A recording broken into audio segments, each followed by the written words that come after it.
Alex Koch of TYT Investigates unveiled quite a scandal. I needed to share this with you here. Scoop at TYT Investigates. Montana U.S. Representative Greg Gianforte bought as much as $250,000 worth of Core Civic stock, while the private prison company profits from Trump's harsh immigrant detention policies.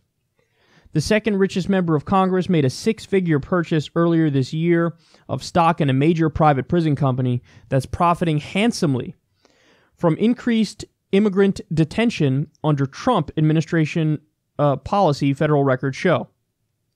Representative Greg Gianforte bought between $100,000 and $250,000 worth of Core Civic stock on January 29th, according to a transaction report reviewed by TYT.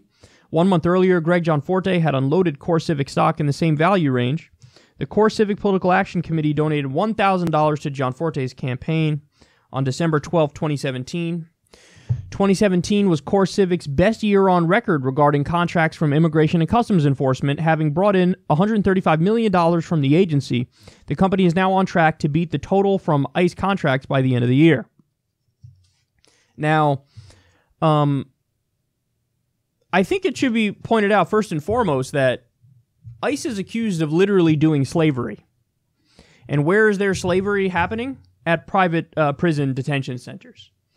So effectively what you have here is a Republican congressman, super rich Republican congressman, who is basically investing in legal slavery.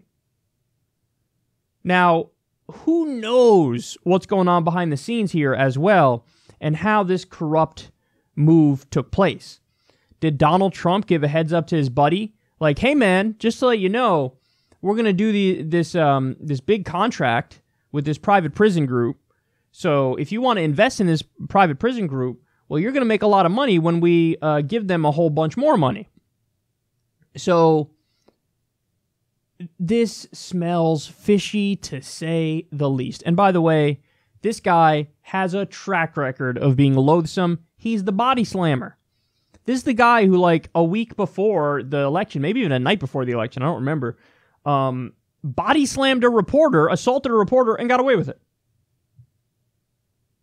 Imagine a situation where it was like a random black dude body slamming a reporter.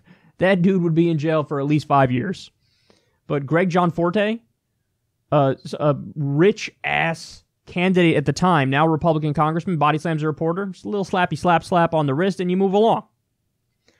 And you invest in private prison slavery centers, and you probably had some creepy-ass backroom deal where you hear from other Republicans or you hear from Donald Trump that this is about to go down, so you get in at the ground floor. And, you know, listen, man, this is another one of the main reasons why mixing private businesses with public funding is not a good idea, because that is just rife for corruption and for insider trading and for people to personally enrich themselves while at the same time not even looking out for the public good. What the fuck about this private prison is looking out for the public good? We shouldn't even have private prisons. That's a no. Ban private prisons right now.